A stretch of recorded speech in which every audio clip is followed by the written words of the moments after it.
अस्सलामुअलैकुम dear viewers, मेरा नाम है असद रऊफ़ और आप देख रहे हैं channel Asad knowledge of education. आज का जो हमारा टॉपिक है वो है जी modern structure of benzene. Benzene के हमने मॉडर्न स्ट्रक्चर ड्रा करने हैं आज के टॉपिक में। जो बेंजीन के मॉडर्न स्ट्रक्चर हैं वो दो किस्म के होते हैं। पहले को हम कहते हैं atomic orbital treatment of benzene. पहले हम मॉडर्न स्ट्रक्चर को क्या कहते हैं जी? पहले हम मॉडर्न स्ट्रक्चर को कहते हैं atomic orbital treatment of benzene. Benzene के हमने एटॉमिक ऑर्बिटल ट्रीटमेंट से जो स्ट्रक्चर बनता है वो हमने ड्रा करना है। दूसरा मेथड है मॉडर्न स्ट्रक्चर का रेजोनेंस मेथड, या इसको हम कह देते हैं रेजोनेंस स्ट्रक्चर। ये मॉडर्न टाइप्स के स्ट्रक्चर हैं बेंजीन के। पहले का नाम क्या है? Atomic orbital treatment of benzene, और दूसरे का नाम क्या है? रेजोनेंस मेथड या रेजोनेंस स्ट्रक्चर। ये दो मॉडर्न स्ट्रक्चर हैं, लेकिन आज हम क्या पढ़ेंगे? इसका पहला मेथड जो क्या है, ये एटॉमिक ऑर्बिटल ट्रीटमेंट। उस स्ट्रक्चर का नाम क्या है, उस तरीके का नाम क्या है जिससे हम बेंजीन की मॉडर्न स्ट्रक्चर बनाते हैं? वो हमारे पास है एटॉमिक ऑर्बिटल ट्रीटमेंट। किसके अगर हम करेंगे? बेंजीन के करेंगे तो बेंजीन का स्ट्रक्चर बनेगा। फॉर एग्जाम्पल किसी और कंपाउंड पे हमने ये मेथड लागू किया है तो वो उस कंपाउंड का स्ट्रक्चर बन जाएगा। हमने हमारे पास ये एक मेथड है, मेथड का नाम क्या है? Atomic orbital treatment of benzene. इस मेथड से हम किसी भी कंपाउंड का मॉडर्न स्ट्रक्चर, बड़ा ही मॉडर्न मेथड है। इस मेथड से हम किसी भी कंपाउंड का जो स्ट्रक्चर है वो फाइंड आउट कर सकते हैं। अगर हम ये मेथड बेंजीन पे लगाते हैं तो बेंजीन का स्ट्रक्चर फाइंड आउट कर सकते हैं। अगर हम किसी और कंपाउंड पे लगाएंगे तो हम उस कंपाउंड का एग्जैक्ट स्ट्रक्चर फाइंड आउट कर सकते हैं। ये एक ऐसा मेथड है हमारे पास। तो इस मेथड की तरफ हम चलते हैं। इस मेथड में हम देखें हम किसका मॉडर्न स्ट्रक्चर फाइंड आउट करने लगे हैं। हम फाइंड आउट करने लगे हैं बेंजीन का मॉडर्न स्ट्रक्चर, बेंजीन का फाइंड आउट करने लगे। अब बने रहिएगा।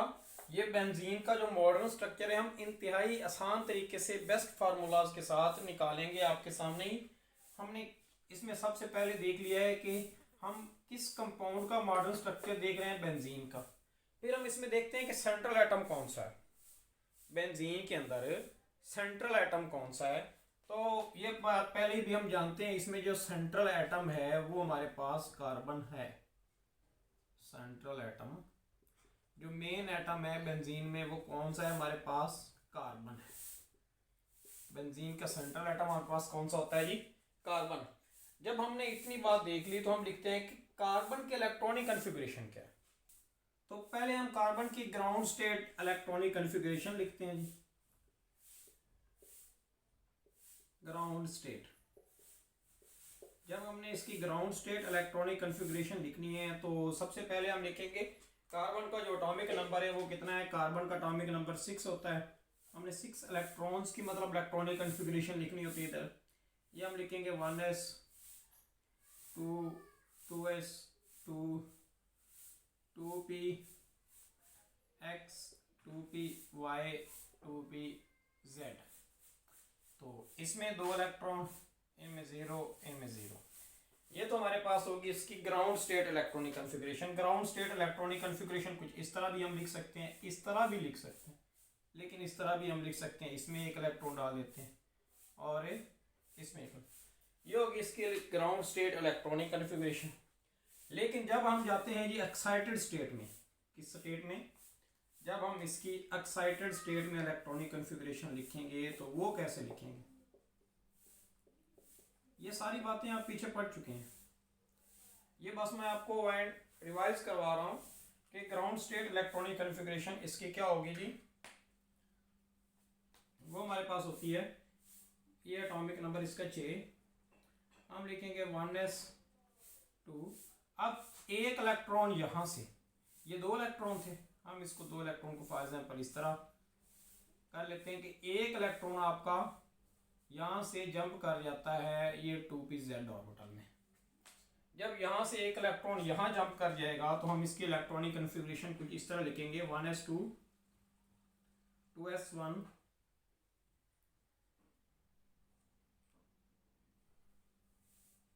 2px 2py 2p z। अब तीनों में एक ही इलेक्ट्रॉन है हमारे पास, इधर भी एक, इधर भी एक, इधर भी एक, ये हमारे पास तीनों में एक एक इलेक्ट्रॉन चला गया है। अब क्या हो गए हैं जी, चार उसके ऑर्बिटल इस तरह के हैं, चार उसके ऑर्बिटल इस तरह के हैं जो हाफ फिल्ड ऑर्बिटल हैं। अब बेंजीन में आप देख सकते हैं कि इसके जो चार ऑर्बिटल हैं वो हाफ फिल्ड हैं, ये भी हाफ फिल्ड है, ये भी हाफ फिल्ड है, ये भी हाफ फिल्ड है, ये भी। अब वैलेंस शेल में चार ऑर्बिटल इसके हाफ फिल्ड हैं। ये वैलेंस शेल नहीं था इसलिए ये बॉन्डिंग में हिस्सा ही नहीं लेता। ये वैलेंस शेल है, ये बॉन्डिंग में हिस्सा लेगा। इसमें हैं कितने ऑर्बिटल, टोटल चार ऑर्बिटल हैं और चारों के चारों हाफ फिल्ड हैं, मतलब चारों के चारों ही बॉन्डिंग में हिस्सा लेंगे। कैसे हिस्सा लेंगे वो हम ब्रीफली समझ सकते हैं हाइब्रिडाइजेशन के पॉइंट ऑफ व्यू से। किस पॉइंट ऑफ व्यू से? हाइब्रिडाइजेशन के।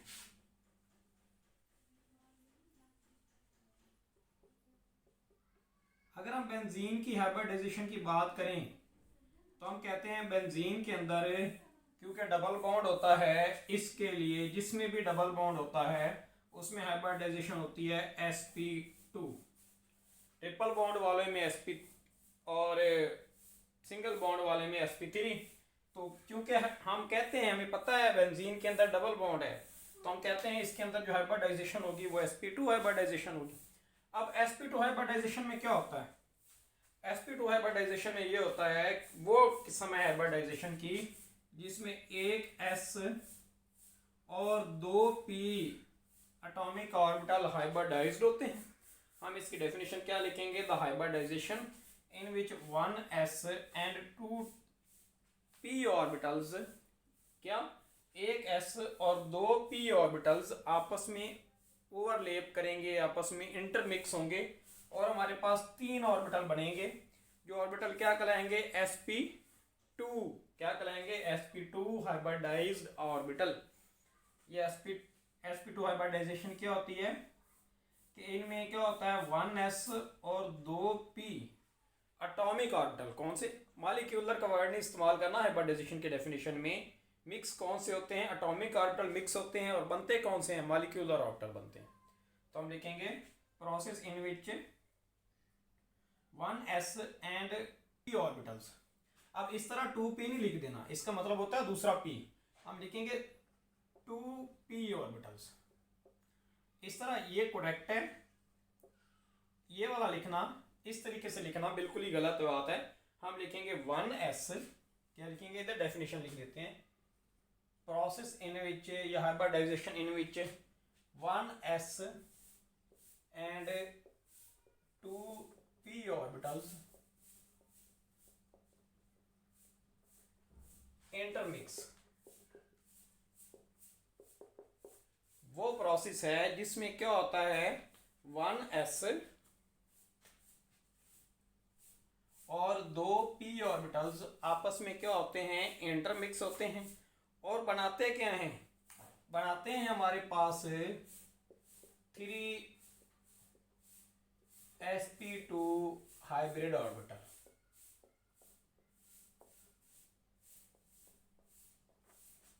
ये हमारे पास वो तरीका है जिसके अंदर एक s और दो p ऑर्बिटल इंटरमिक्स होते हैं और तीन sp2 हाइब्रिड ऑर्बिटल्स बना देते हैं हमारे पास।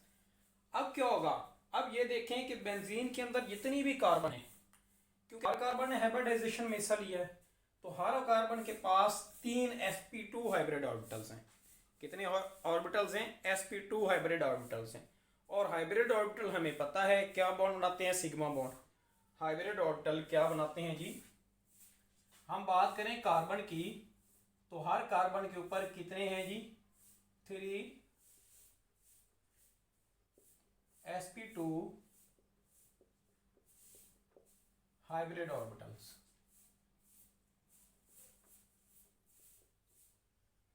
अब जो sp2 हाइब्रिड ऑर्बिटल्स होते हैं या कार्बन के जो भी हाइब्रिड ऑर्बिटल्स होते हैं वो सिग्मा बॉन्ड बनाते हैं। मतलब एक कार्बन कितने सिग्मा बॉन्ड बनाएगी? तीन कार्बन तीन सिग्मा बॉन्ड बनाएगी। एक कार्बन कितने सिग्मा बॉन्ड बनाएगी? तीन सिग्मा बॉन्ड बनाएगी। इन तीन सिग्मा बॉन्ड में से, इन 3 सिग्मा बॉन्ड में से इन 3 सिग्मा बॉन्ड में से, सिग्मा बॉन्ड को आप इस तरह भी शो कर सकते हैं। ये जो हमारे पास हर कार्बन है वो कितने सिग्मा बॉन्ड बना रही है? 3 सिग्मा बॉन्ड बना रही है। अब इनमें से हर सिग्मा बॉन्ड क्या होगा?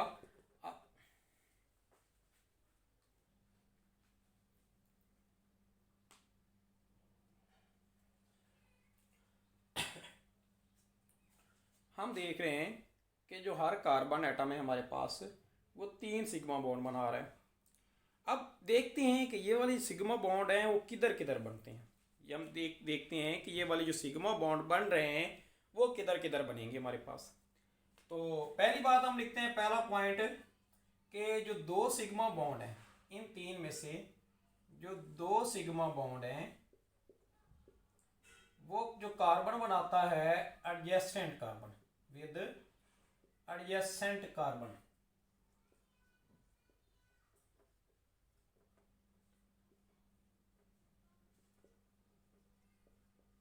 इन 3 सिग्मा बॉन्ड में से हर कार्बन 2 सिग्मा बॉन्ड बनाएगा। किस कार्बन से? अपने 2 ऊपर और नीचे, मतलब 2 साथ वाली कार्बन में से। और एक जो सिग्मा बॉन्ड बनेगा वो हमारे पास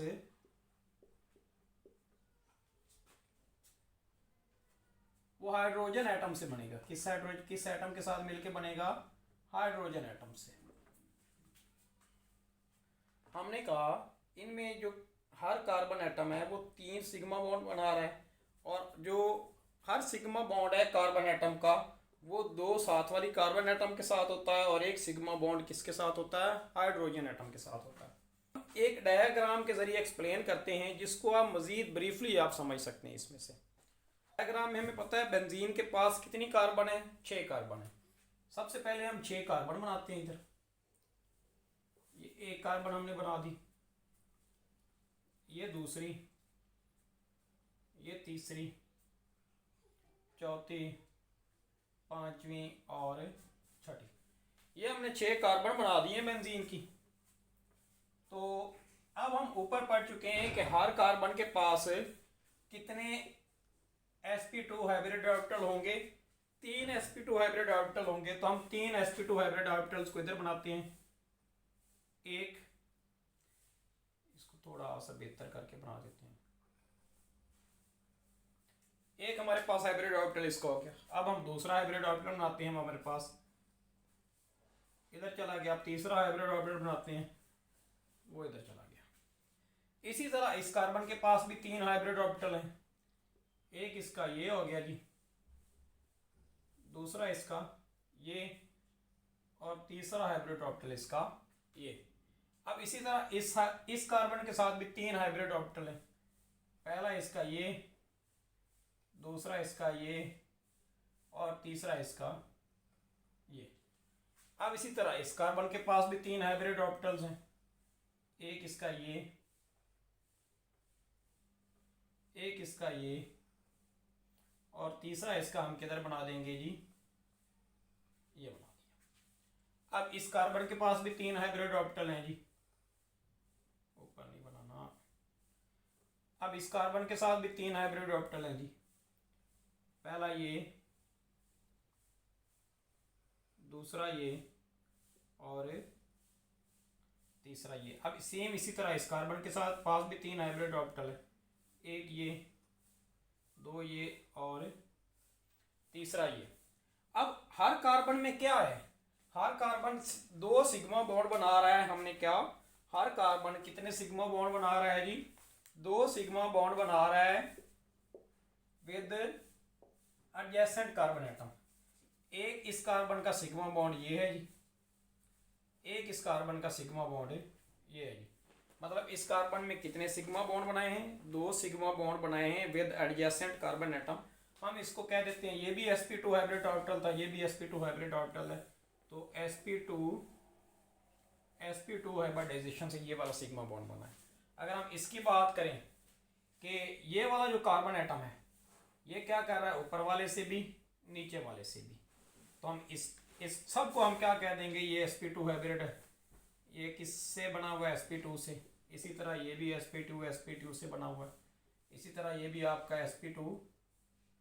sp2 से है, और ये भी sp2 sp2 से है, और सिमिलर ये भी आपका sp2 sp2 से है। इसी तरह हर कार्बन ने दूसरी कार्बन एटम के साथ इस तरह सिग्मा बॉन्ड बना दिया, सिग्मा बॉन्ड और ये सिग्मा बॉन्ड।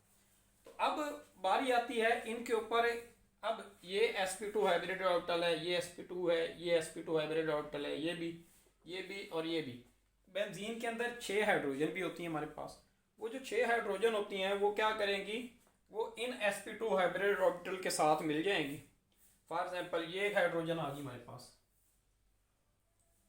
इधर से ये दूसरी हाइड्रोजन आ गई, ये तीसरी, ये चौथी, ये पांचवी और ये छठी। बेंजीन की 6 हाइड्रोजन भी कंप्लीट हो गई हैं। और यहां हमारे पास कौन सा बॉन्ड बनेगा, यहां भी सिग्मा बॉन्ड,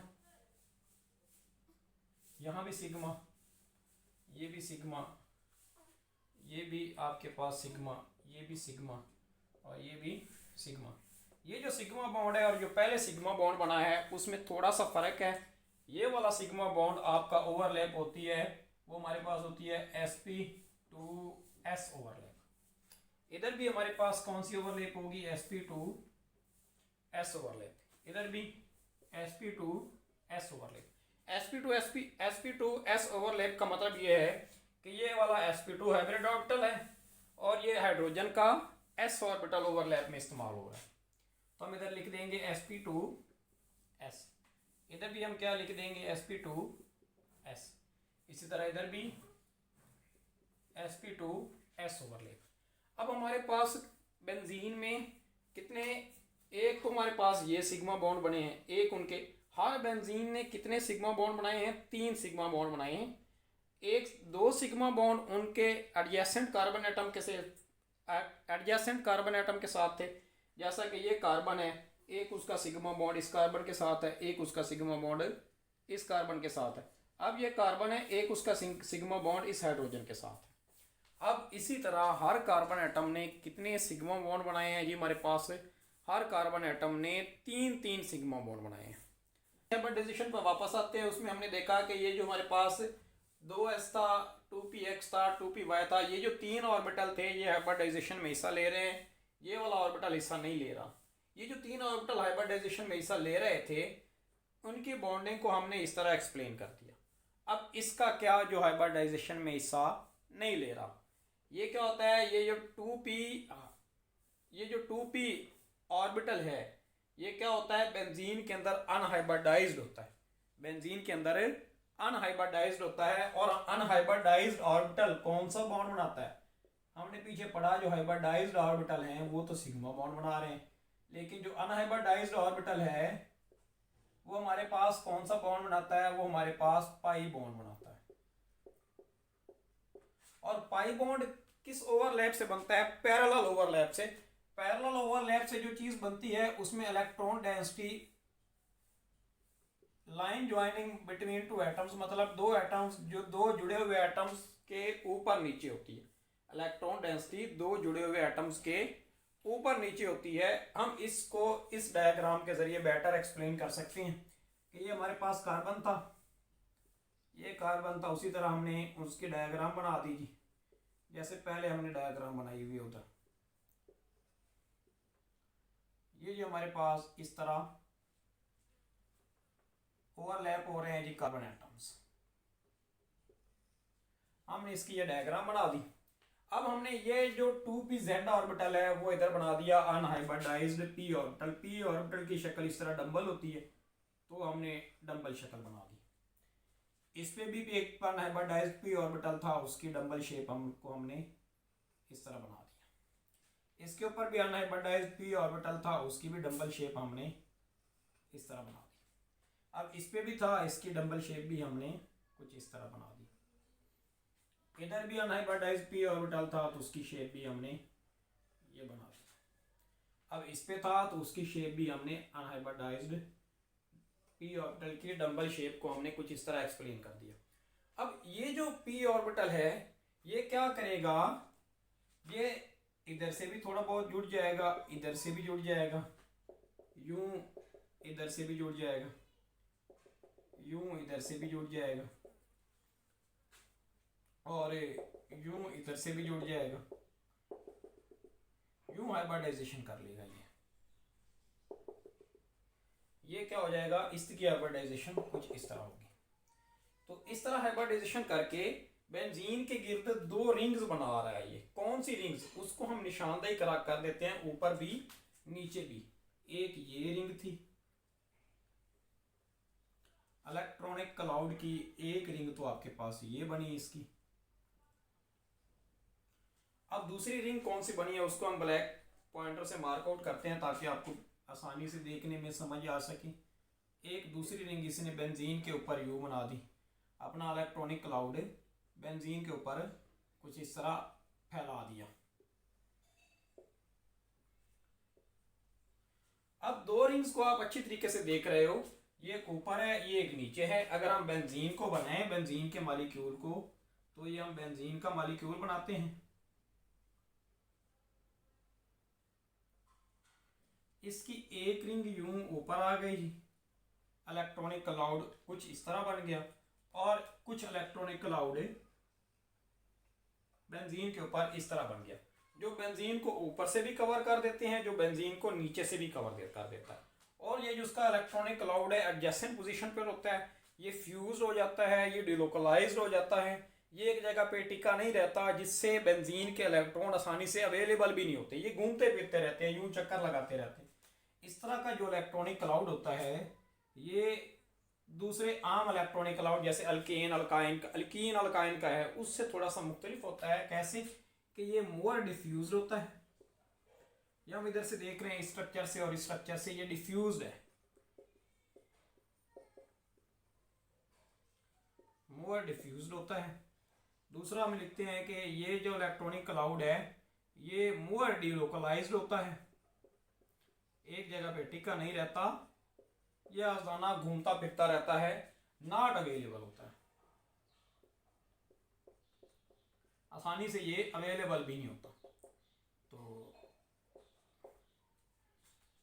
इस तरह की जो स्ट्रक्चर होती है बेंजीन को वेरी स्टेबल कंपाउंड बनाती है, क्योंकि इसका जो पाई इलेक्ट्रॉन है वो तो अवेलेबल ही नहीं है। जब वो अवेलेबल भी नहीं है तो बेंजीन जो है वो उतने फास्ट रिएक्शन नहीं करती जैसे आपके पास अल्कीन करती है। तो ये बेंजीन को क्या बना देता है, मोर स्टेबल कंपाउंड बना देता है।